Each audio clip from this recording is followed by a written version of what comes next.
All right, guys, welcome to Thursday Night Football. It is the Line Movement Island Game Breakdown Show. I am here with Joe Holka, Matt LaMarca. We're going to talk through tonight's slate, as well as Monday Night Football, Sunday Night Football. Who knows? Maybe even Tuesday Night Football. Joe and Matt, how we doing? What a weird day, man. Like, do we even know what games we can talk about right now? Because which games are going to happen, which games are not going to happen. I guess we have tonight for sure, which is actually a pretty interesting game for Thursday Night Football. But after that, it's kind of a wild card. I'm up for whatever you guys want, though. LaMarca, you're not feeling this Thursday night game, is what it sounds like. Yeah, I mean, it should be an interesting game. Certainly these are better teams than we've had the last couple of weeks on Thursday. I just don't see like a ton of great DFS plays that are standing out. I think that this game should be kind of defensive. I don't love any of the high priced guys for the most part. And the one play that I was the most excited about, now I don't know if I can even roster him. So we'll Can I see. get a quick spoiler? Was it Keyshawn Vaughn? It was both running backs, to be honest. Yeah. I thought Ronald Jones. I mean, Ronald Jones had 29 opportunities last week, 20 carries, 9 targets. And with no McCoy this week, like, yes, Vaughn was going to eat into the passing game a little bit, but the only defensive weakness in this contest is that the Bears are simply like mediocre against the run. So I was excited to put Rojo in the captain spot, maybe even play him and Keyshawn Vaughn together. And now it's like, man, I don't know what to do. Yeah, we're gonna dive into all of this. We can get into the news and notes, which LaMarca is referencing. Leonard Fournette, who was doubtful all week, is a surprise active. The beat reporter for the Bucks, Greg Auman, though, he's had a couple recent tweets where he even said, "I really wouldn't think of Fournette in fantasy terms. He didn't practice all week, didn't play last week. He's the running back 3, but it's likely a very distant, in case of emergency, break glass RB3." I haven't ever heard that turn of phrase there, but Greg is not too bullish on him stealing too many touches. I was looking at our friend Leone. He did update his projections. He put Fournette at 4 points and he docked Rojo and Keyshawn Vaughn a couple points, which doesn't sound like a lot, but it can really meaningfully change your projections and your lineups depending on how you're building your showdown team. So that is the lay of the land. Real quick here too, I noticed we're only 500 subscribers away from 5K subs on Live Movement. So if you're watching, hit that subscribe button, give us the like, get us to 5K. Joe, are you worried about Fournette tonight eating into those two running backs who did both have kind of a clear runway for touches? Or are you going to buy this Greg follow-up report? Man, I was like totally ready to be like in on Ronald Jones with you guys. Like, it took me all this time to like finally get there, and I'm like, all right, I can see it. Like, he's involved in the pass game. He's been getting a ton of work, and now I'm scared. I'm scared again. So I don't know if it's like really a break glass scenario like they're kind of referencing it's going to be, but I mean, I wouldn't be shocked if Fournette goes out there and takes enough away to where Ronald Jones at 7,400 on the showdown slate ends up like not being a guy you have to have in the optimal lineup. So I think it changes a lot, to be honest. Yeah, Keyshawn Vaughn was priced at what, LaMarca, $1,000? 1K. Yep.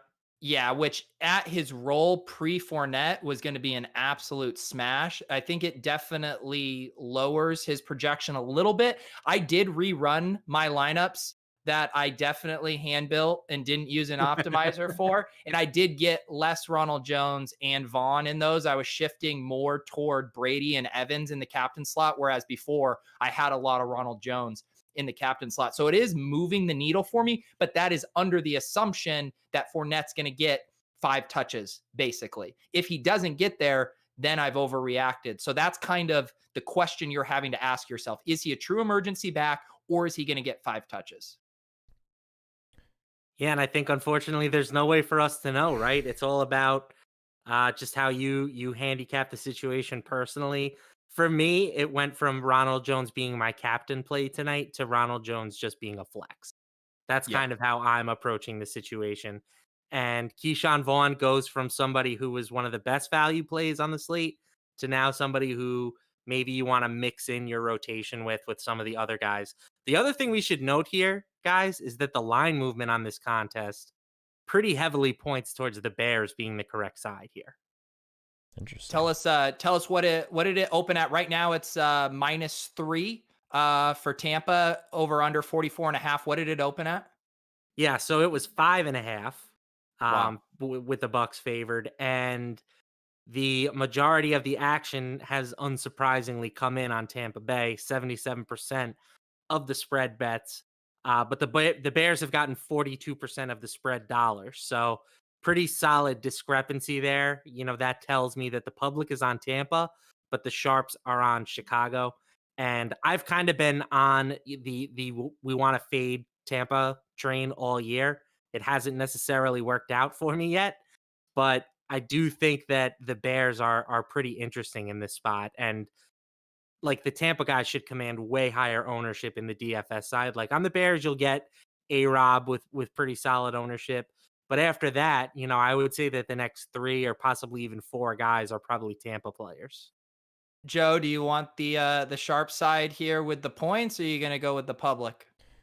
Yeah, I think that the Bears are really interesting, honestly, and LaMarca makes a good point for what's happened so far with all the movement. I think that like Allen Robinson was a guy that I was kind of interested in as a captain from the start. I've been actively trying not to play quarterbacks in the captain as much, just because you rarely see like them be like the actual like guy you need to get to some of these large fields. I kind of play showdown a little bit differently than I play just kind of the regular slate. I'm trying to like just have fun, have a big score, that sort of thing. So Peter, I know you always look at that article that looks at like specific slates that are similar and roster construction and that sort of thing. So give me the answers to the test, man. Do I play a 5-1? Do I play a 4-2? What am I doing here? Yeah, so this is Eric Beimfor's article on Roto Grinders called Slate IQ. He does have this as another leverage spot for 4-2 constructions. And you can play those in both directions as far as the 4 from the projected winning team versus the underdog team. It's again just trying to leverage a lot of the field jamming 3-3s. Whereas right here he has the field only using having 164 percentage points of leverage relative to how much the field is using that construction. So that does look nice. As far as positionally, he's seeing leverage from wide receiver 1s and wide receiver 2s. And then interestingly enough here, running back 2s, which would have gone to LaMarca's point of perhaps using Ronald Jones and Keyshawn Vaughn together. I think because their skill sets are so different, it's like, if the Patriots were playing, say this week, you could use Damian Harris and James White in a showdown lineup together because they have different roles. And that's what this was set up for with Rojo and Keyshawn Vaughn before this Fournette news. So LaMarca, are you now, do you have a lean on the over under here? Because it doesn't seem projected to be too high scoring at 44.5. Do you have a lean on that?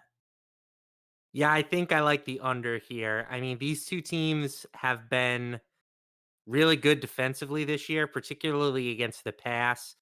Tampa right now is first in the league in DVOA, and Chicago is fifth in pass defense DVOA. So these two teams are solid on that side of the ball. I like a slightly lower scoring game. I don't think that this game goes like way under the total, but 44.5 is what I'm seeing right now. That seems like pretty spot on. I would say we're going to be in the 40 to 45 type range. Yeah. Joe, you said you're not as interested in Tom Brady as far as the captain slot. He's been weird this season because he's been, pretty efficient. The offense has been high scoring, but then he'll throw these back-breaking picks and these turnovers at times. What kind of Brady do you think we get tonight? Well, I mean, I was going to tee you up for this one, Pete, but this is a revenge spot, right? Against Nick Foles. Like, maybe Brady goes nuts here. Maybe I should completely retract that whole statement about not playing Brady in the captain, because this would be a time to do it. This is a guy that definitely holds grudges. Can we agree with that? Like, I think that he's... I mean... Joe, you're one of the angry Tom guys. I am an angry Tom guy, 100%. Did you not get on board with that, Pete? I thought you would have been all over that. No, I just feel like every single week someone finds a narrative for why Tom Brady is angry, and now it's Nick Foles from 5 years ago. The guy is probably the angriest semi-billionaire married to a supermodel that I know. Yeah, tough scene. Yeah. So yeah, I think that it's more a general thing. It's not a thing that I like hate Tom Brady in the captain spot or anything like that. I'm just like actively like trying to make an effort to not play as many quarterback captains. Even if you're playing smaller field stuff, I think a lot of times it does kind of lead you to more of the optimal build. Like, I think it's totally fine to play Brady in the flex spot. I'm just trying to avoid him in captain a little bit. One of the things we talked about on Tuesday also, in terms of like the betting side of things, is in their past 10 games, the Bears are 7-3 against the spread. But one thing that's really nice is they're 13-4 since 2016 as a home underdog. So I think it's kind of an interesting spot to jump on the Bears here. Any thoughts there? LaMarca? I always try to follow the sharp activity. Like Mm-hmm. I look at sports betting like being in school, and the sharps are the smartest kid in class, and we're allowed to cheat off of their paper. So if you look over and they have a different answer to the question than you do, it should make you question yourself. Like there are times when the sharps are wrong, obviously, but they're right more than we are. So I try to follow them as much as possible. And when you add in the fact that I think that the Bears are the contrarian side here, I think that that's like actually a pretty appealing combination for DFS. That's probably the only reason that I haven't unregistered for this slate yet. The unregistered button. There- Can we have see, a surrender button like halfway Oh, through the yeah. first quarter? I think that's more useful. Yeah, you can tail the sharps. I tail the cash out king. He is kind of my guiding beacon for all of my sports betting decisions. The reason just to circle back to the Tom Brady and captain, and looking at my lineups, I have a ton of him in captain. And normally I think what can happen, he's one of the more expensive guys, Brady, and it can squeeze out the rest of your lineup. However, we have some really interesting salary savers where I think because Tom Brady's still the highest projected raw point player on the slate, if we can get that ceiling in our captain, we want that. And let's talk about this guy, Tyler Johnson. He is kind of rumored to be the wide receiver in 3 wide sets with Chris Godwin and Justin Watson out. Tyler Johnson's only 200. He's projecting for 7 points, which is a pretty insane points per dollar play.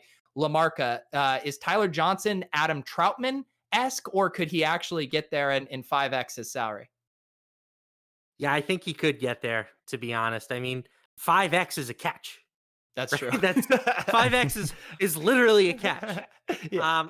I do think maybe the wide receiver 3 role is not as valuable in Tampa this week. Like I kind of like Cameron Brate. I think that maybe they go with a lot of two tight end sets. I mean, OJ Howard saw 6 targets last week, or had 6 catches for 50 yards and a touchdown. Obviously, he's now out too. So if you kind of pencil Brate in as that tight end 2 spot this week, I think he's interesting. I mean, for sure you can go with Johnson, but I might give a slight edge to Brate. Even though he's more expensive, I think his odds of scoring a touchdown are probably better, and that's really what we're looking for here. Yeah, I definitely agree with that. The touchdown expectation is definitely higher for Bray. It is interesting that they project similar for points, they project similar for ownership, and yet Cameron Brate costs 3,600 more Right. than Tyler Johnson. Holka, any of these ancillary pieces making it move for you on the Buck side? Any Scotty Miller, Gronk love, Tanner Hudson if you want to get really gross? Yeah, I mean, I got my Gronk play out like 2 years ago, and I don't think I ever went back to it. I actually do like the Tyler Johnson play quite a bit. I get what you mean with Brate. I think that at least like at his price, like there's a reason that like he's popping basically as like the top value across any optimizer you're looking at right now. It's because he's kind of going to take a little bit of like that role in the slot, right? So like the fact that he could just catch 3 or 4 balls here at $200, like he's the guy that just unlocks everything else you want. So I do like the idea of going there. 5th round rookie though. He's a 5th round pick. So is he not like a super talented guy? I kind of want to look into that a little bit more, but I do think that we need to kind of rethink how we're approaching value here too. Okay. Like we all saw Deebo Samuel last week at $200, and we were like, well, this guy is a lock smash to be in the winning lineup, and he wasn't. He wasn't in the optimal. So like, yes, he's 200. Yes, he gives you, 15 times value if he scores 3 fantasy points, but you're not going to win a contest with 6 people in your lineup if one of them has 3 fantasy points. Like, we need, you would think you need to get at least approaching double digits for most players. So, yes, I do think Tyler Johnson is the best points per dollar value on the slate. But can you overcome him if he has 5 fantasy points, if he has 6 fantasy points? I don't know if he can. I will just circle back to Joe's question. Tyler Johnson is a pretty interesting prospect. He was one of those guys that had a huge college dominator rating. He had a huge college target share, 36% at Minnesota, broke out early at age 19. So he does have that skill set of these guys that can come in and contribute right away. He's not like a project, this athletic freak that is pretty raw. Like I think he can come in and play and not make boneheaded mistakes and stay on the field, which is I think is relevant for tonight a little bit. But yeah, I feel you, LaMarca. The one thing though is it doesn't seem like the ownership's out of hand on him. Like he doesn't have the Debo name value where everyone's like, holy cow, this is insane. People are like, yeah, it's Tyler Johnson. I've never heard of him. So because the ownership's staying in check, I'm a little less concerned about it. I think one thing too that's nice is you could build a lineup, like say that like you're building like a Bears heavy team, like a 4-2 Bears team, and you still want to play Tom Brady, but Tom Brady's spreading the ball around so much that maybe you just take the layup guy that's super cheap, you pair him with Tom Brady, and if he happens to just hit value and Brady just goes nuts, but he spreads it around to 3 or 4 guys, you might not have needed any of his pass catchers, and then if the game on the other side they keep pace, I think I like that construction the more I think about it. We got Dustin Norton in the chat talking about Darnell Mooney, so we can shift over to the Chicago side here. Obviously, everyone knows Allen Robinson, David Montgomery virtually has this backfield to himself. Darnell Mooney, LaMarca at 4,600, projecting for 8.3 fantasy points. What do you think? Yeah, so I think Mooney, this is a really interesting situation because he is the Bears' number 2 wide receiver now, right? And he's significantly cheaper than Miller is across the industry. So I think that most people will play Mooney tonight. I think that he looks like a nice value at 4,600. That said, when we're looking for a contrarian lineup build, I kind of like the idea of paying up for Anthony Miller. As much as Miller is operating as the number 3 wide receiver, he still has played, just a few less snaps than Mooney the last couple of weeks.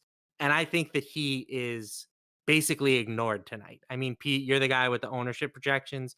You can kind of let me know, but I would expect Mooney to be in that 40% vicinity and Miller to be more like a 20% type play.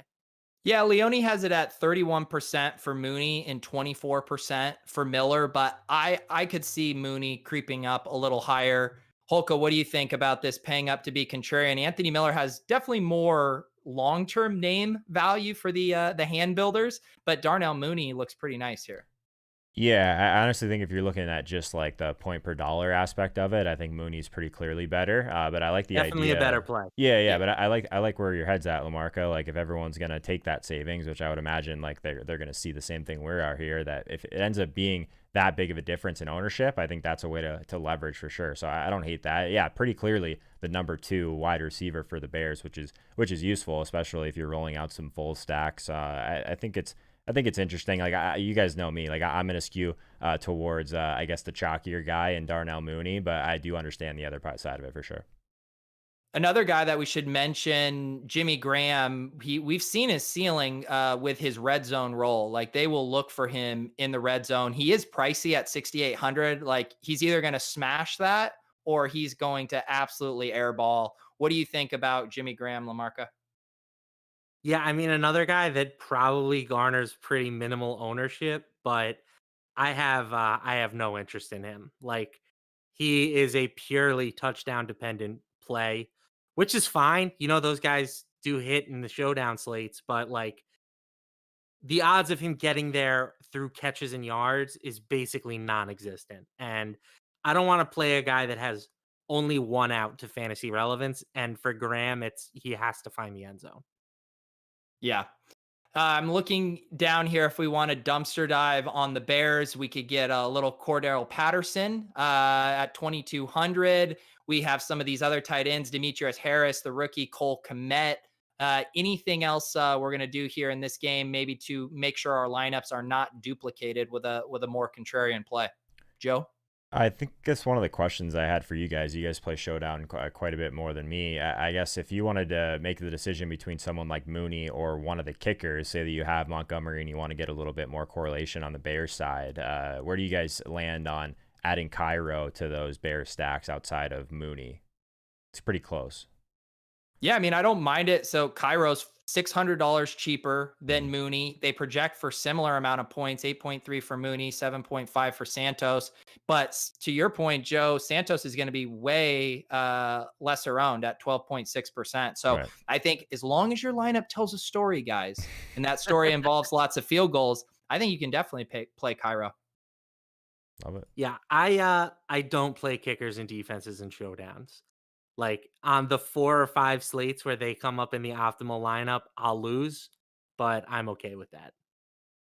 Yeah, Fair the enough. way my builds have been shaking out is I very rarely have defense. I have very little defense tonight, but I will have, 10 to 20% of these kickers. Looks like I have 25% Cairo Santos and 11% Suck Up right now. So messing around a little bit with those guys.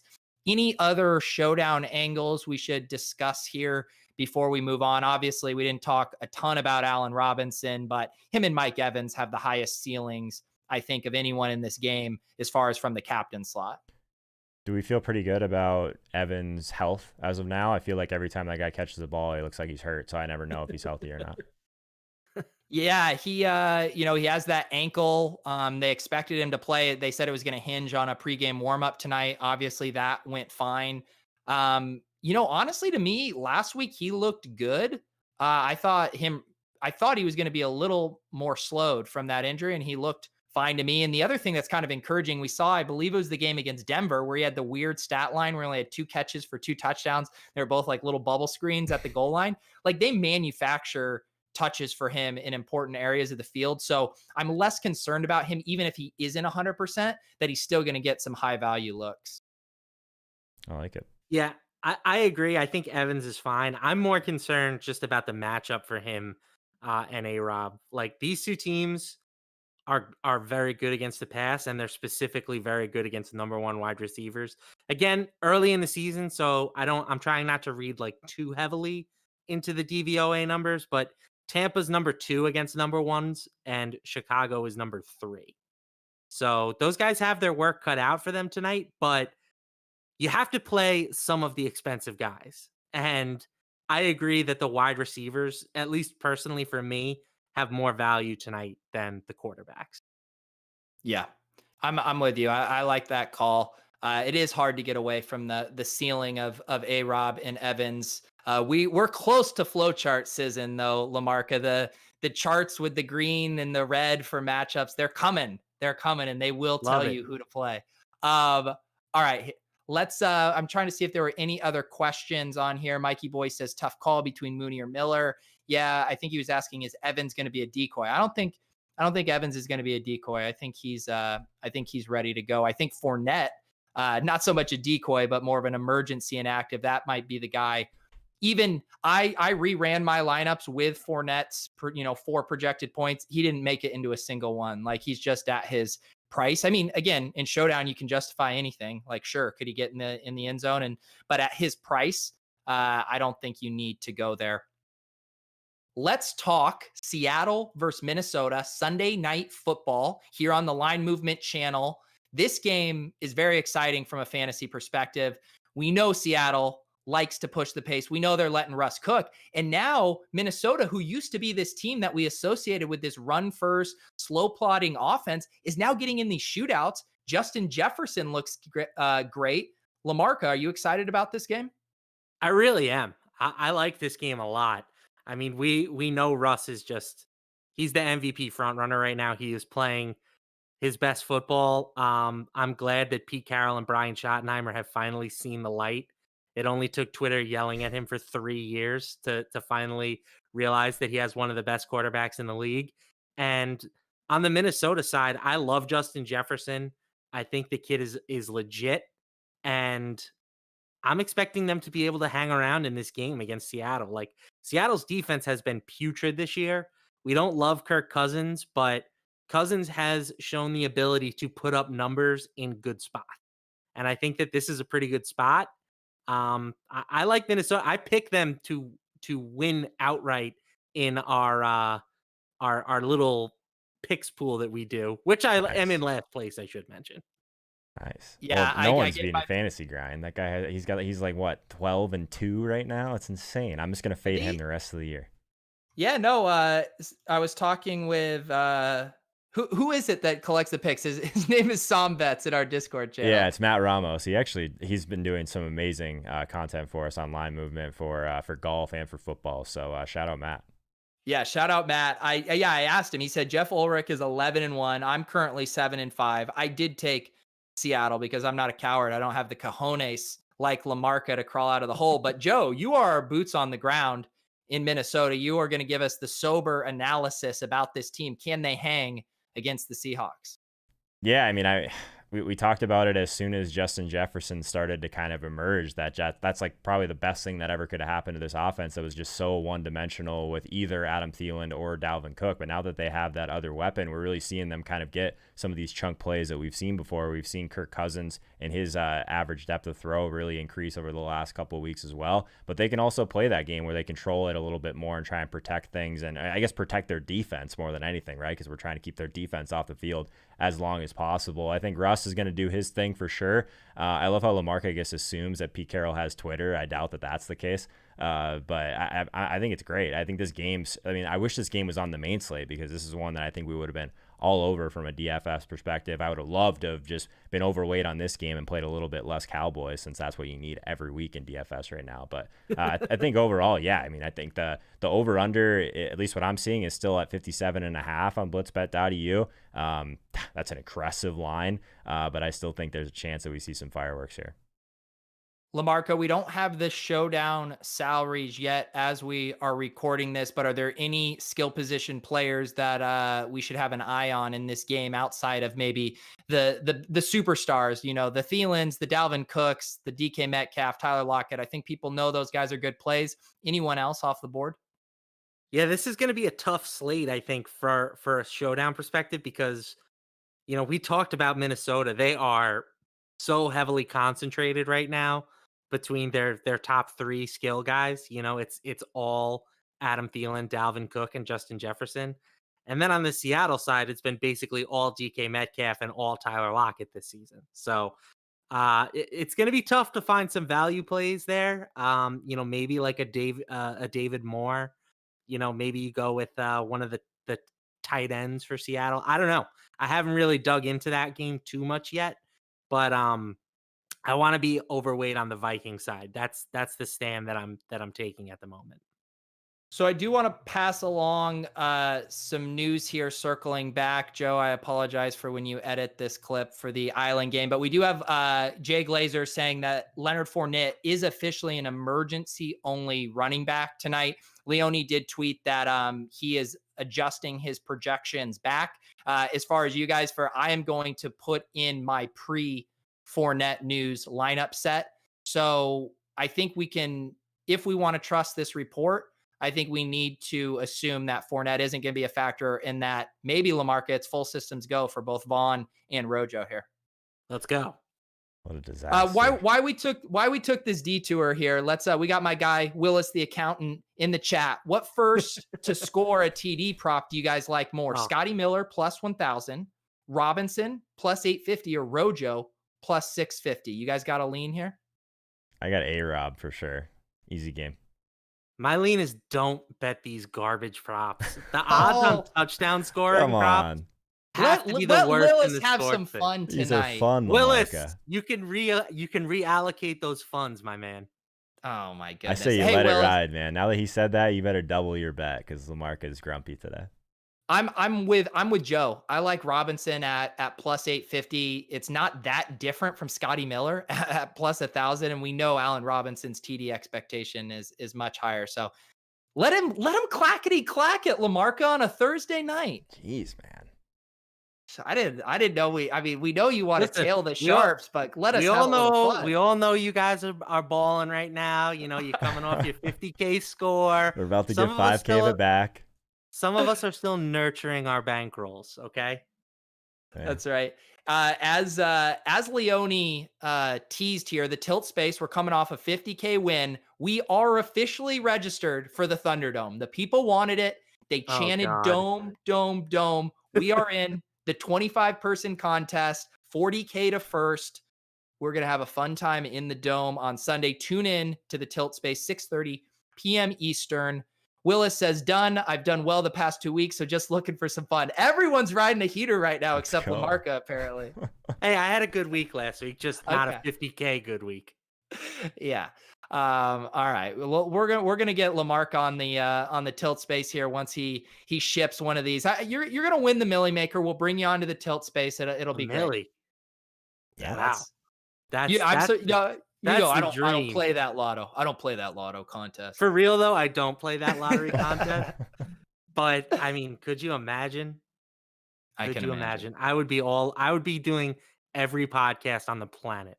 Oh my Well, I God. just did an interview with RBX88 last night with Brian Hooper. He just won his third Millie Maker. He won the Mega Millionaire tournament. I mean, just an absolute insane heater. That's insane. Like literally, like didn't you ask Leone about that? Like on our Tilt Space show last. Like, what are the odds of winning it 3 times? It's got to be like better to get hit by lightning at that point, right? Honestly, yeah. All right, Crazy. New Orleans hosting the Chargers, Monday Night Football. We also have another Monday Night Football game, but we'll get to this one first here. The line is 7.5. The Chargers have a 51. I'm going to just redo this one because Joe's going to talk and I'm fumbling over my words. The live people get to see how the sausage gets made. But for the clip later, we're doing this again. This is real. This is raw. Monday Night Football. We have the Chargers versus the Saints, 51-point over under. The Saints are 7.5-point home favorites. LaMarca, do you like a side in this game? Yeah, I think I'm interested in the underdog again here. I don't know if the Chargers can win outright like I feel like the Vikings can, but I think the Chargers are pretty frisky. Justin Herbert looks good in my opinion. He looks like the real deal. I was one of the guys that was like unsure why he was considered such a great quarterback prospect when he didn't really play quarterback very well in college. But the guy has played very well to start the season. He knows who his best players are and he's getting them the football. Um, on the other hand, if Michael Thomas is out again, I don't have a ton of confidence in Drew Brees at the moment. It's been very dink and dunkish for him. A lot of Alvin Kamara, carrying the workload. So I think laying more than a touchdown in this spot might be a smidge too much. Yeah, I did see Michael Thomas was back at a limited practice. I don't think he was doing much, just kind of on the side, but that is a very good sign. And we're just going to have to check inactives there on Monday night. Joe, what are you liking in this game? Yeah, so we've talked a little bit about how well Justin Herbert's been playing, so I totally agree with LaMarca in terms of that. I just like think if the Saints are like finally back to full strength, like if we do get Michael Thomas back in this one, I think that's just a huge like boost to this passing game overall. I mean, I think that I think I'm on the Saints side of this one, and it's not because I dug a little bit deeper because LaMarca is just if you watched the Tuesday show yet, Pete, LaMarca's throwing out all these trends. He's really like making me work harder. So I had to look into a bunch more stuff in this game. And believe it or not, in October, if you care about these type of trends, in October, New Orleans has won 18 straight October games dating back to 2015 against the spread, 17-1 straight up in those games. So I'm all on the October narrative for New Orleans. I don't care about this rookie quarterback on the other side.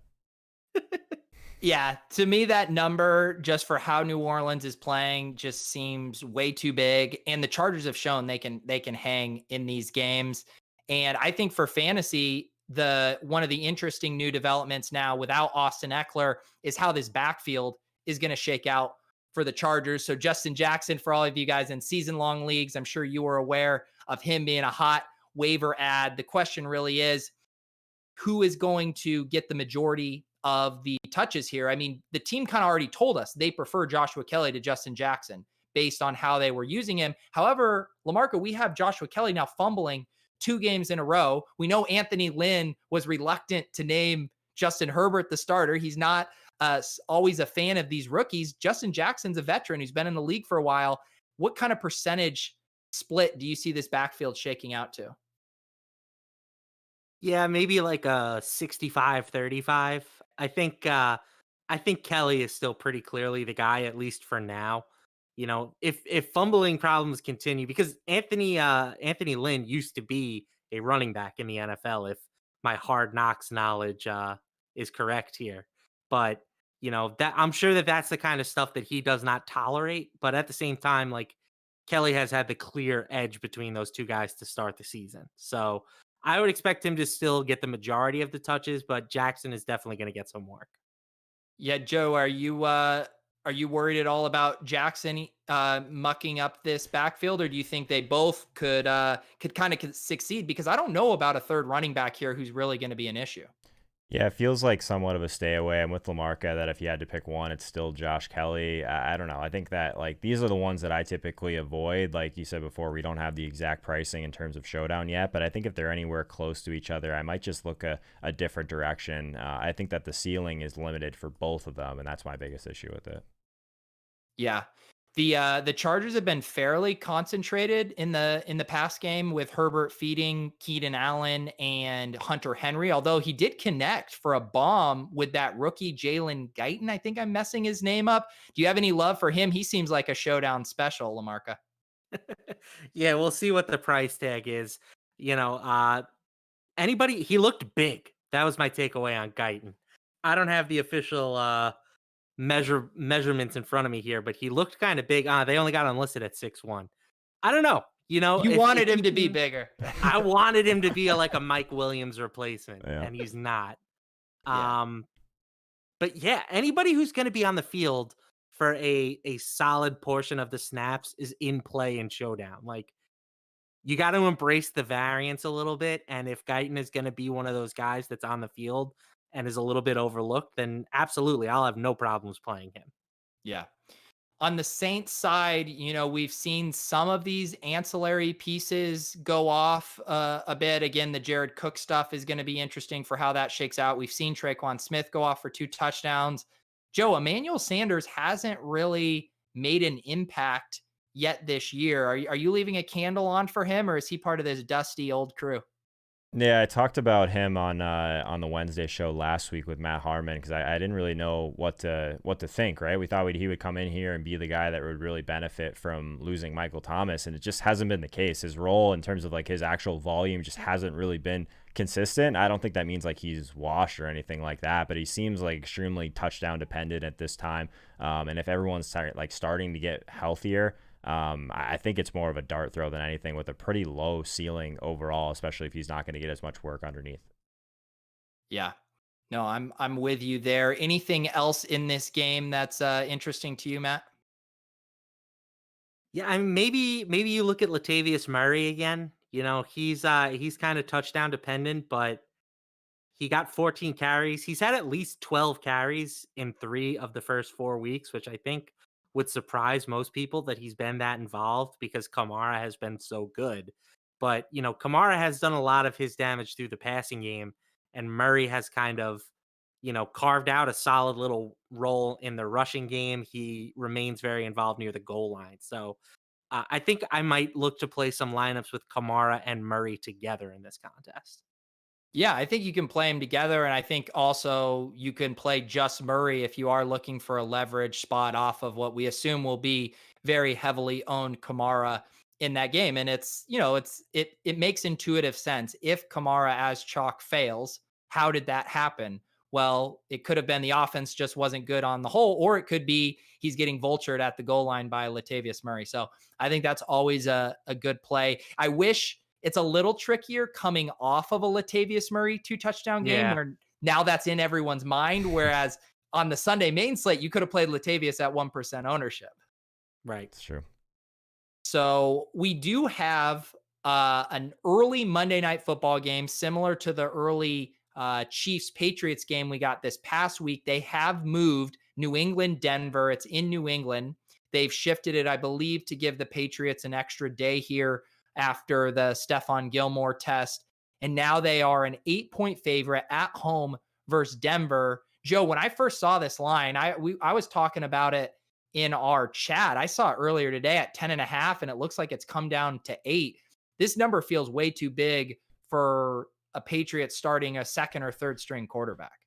Yeah, there was a point that it was almost 11, I believe, in some spots earlier this week. So that would have been a great one. I think that it's more of a it's more of a spot to where I would have felt a lot more comfortable if we knew exactly what was happening, if we knew we were going to get Cam Newton, that sort of thing. I think that the Patriots defense should do a relatively strong job at slowing down Melvin Gordon a little bit. I think that they're banged up a little bit in terms of like the weapons for both sides, I guess. So this is a weird spot overall. I think it's a stay away in the betting markets for me. I think I would lean the under. I think that there's, I guess, an argument in favor of maybe the Patriots just go super run heavy here, and we see a little bit more of what we saw last week in that regard. But this one's a tougher one to figure out for me in terms of some of the other ones we've talked about today. I think that overall, maybe we get a little bit of Damian Harris again. I think he'd be the one that I do have some interest in after we saw him get 17 carries last week. No passing game involvement, which I don't love, but he seems like a guy, depending on his price and showdown, that I would have some interest in. Yeah, I think that's interesting. We got Willis in the chat saying, no, I wanted Damier Byrd for the main slate. He was priced at 3,000. The Stone Man, I think he was going to be the sneaky play off of Olamide Zaccheaus, who's also 3,000. And now with Julio ruled out, I think people are going to really gravitate there. LaMarca, you're smirking. Wonderful pronunciation. Did I nail it? It sounded good to me. I mean, now we know why you get to play host. I'm not kidding you, Peter. Earlier this week, I had to make a note to put on one spot of my screen just how to pronounce that guy's name, because there's no way I was even going to attempt it unless I did that. So shout out to you. No. What I do, Joe, is I just say things with irrational confidence and just hope that my confidence can mask what is actually the truth. And then I'll get like 4 comments being like, it's actually Olamide. Well, I mean, but yeah, normally people aren't even going to question it then if you're that confident about it. It's me where I'm just like, I'm not sure how you should say this, and then people are just ripping me in the comments. Also, this is brutal that Bird is not on the main slate because he is in my value plays video, so now I'm gonna have to go edit that one out. What a life! Wow. That's how we know you're a true content grinder. You're going to go edit out the Damier Byrd. People get upset, dude. Have you spent any time in the YouTube comments? Your YouTube comments different than mine? Maybe people just hate me. I have no idea. No, you have a much bigger YouTube following, so you get more of the people coming after you with the pitchforks. People know that I just won't deal with that shit.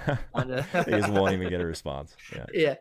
Hey, Mikey Boy's giving you credit in the chat. He says Joe is the best with the names. That's one of my guys. Mikey Boy's the man. Yeah. Mikey Boy. How about this one, Joe? Who is the rookie tight end that the Broncos drafted? I have no idea. Who is it? You don't know Alberto? I do not. Albert Akui Bunam? Nope. Ooh. All right. I always want to call him Ogunbowale, but that's the other one. That's Dare. No Nick Vanette love in this one at 3K. Ugh. Yeah. Go ahead, Matt. Yeah, I just want to say, like, I think, and it sucks that this is what it's come to, that we have to, think about how COVID stuff is impacting every facet of life, right? But I just think that there's always going to be value in targeting a large underdog in a situation like this. Like, who knows what's going to play out this week between Denver and New England? Like, the Stephon Gilmore thing could have wide-reaching impacts that we don't know about yet.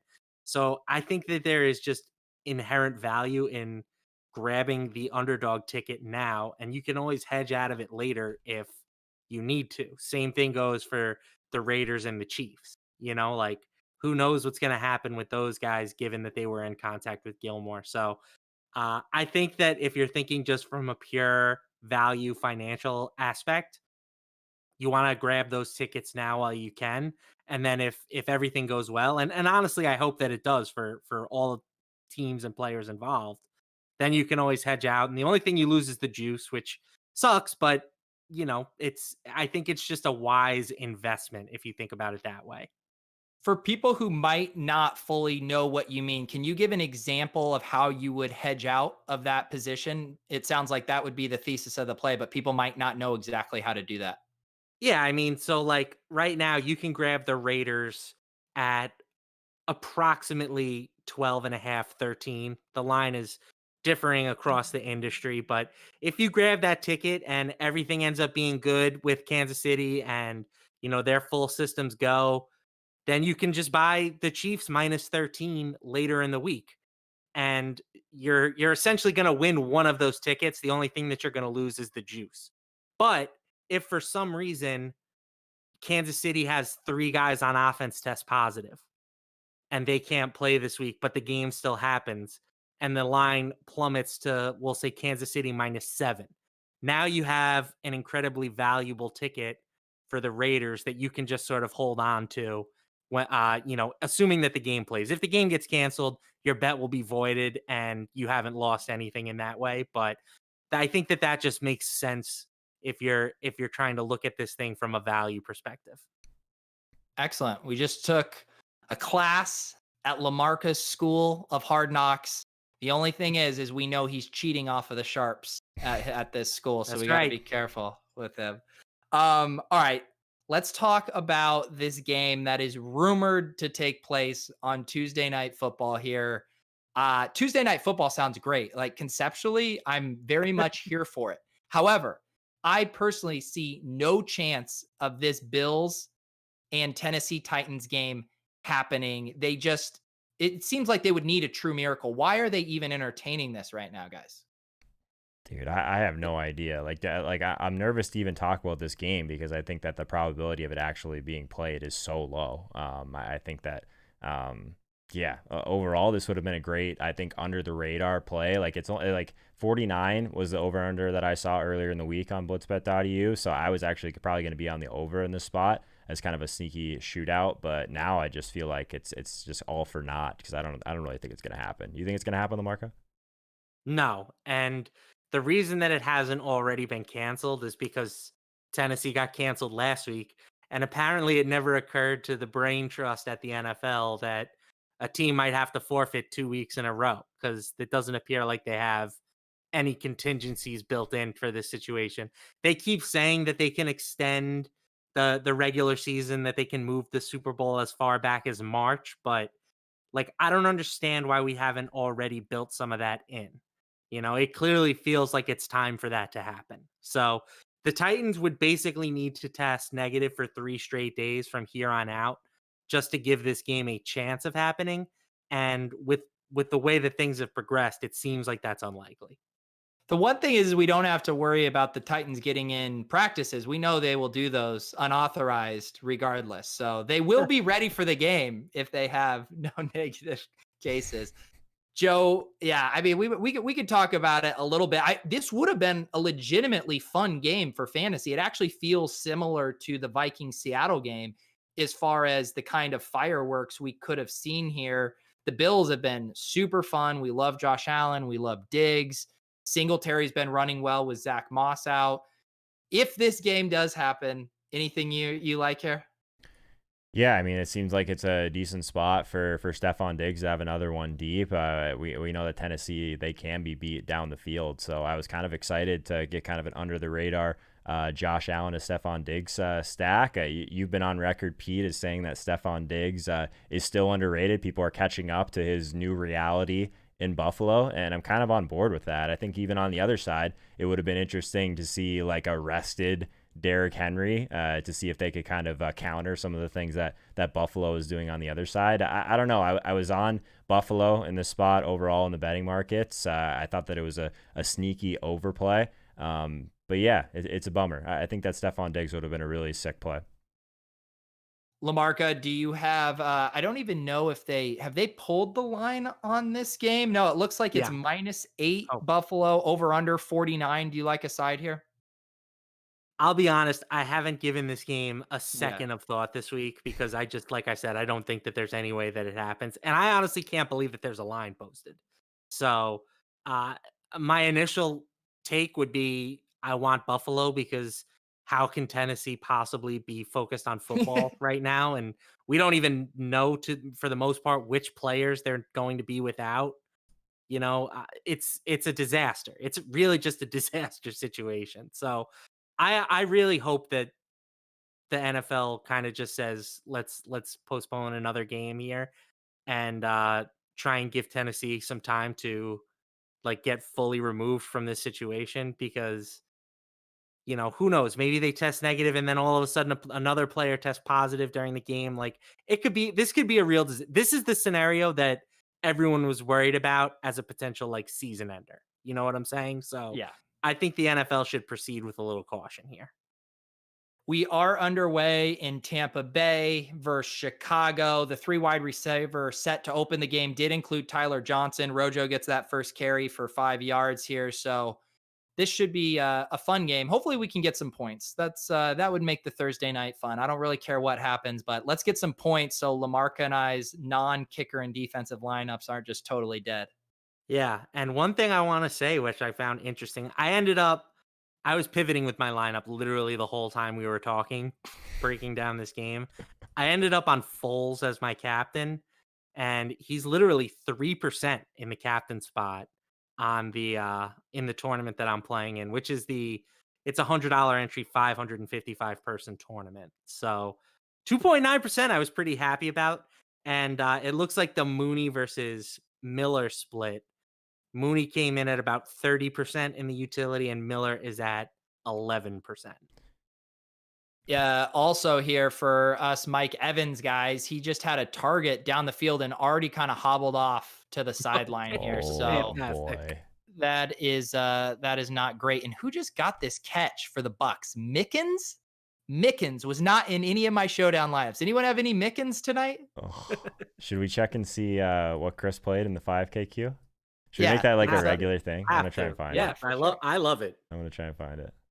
Let's keep this talking. is, for those of you guys who don't know, that is our CEO here at Line Movement 93. It is Chris Neville, and he is a high stakes DFS player.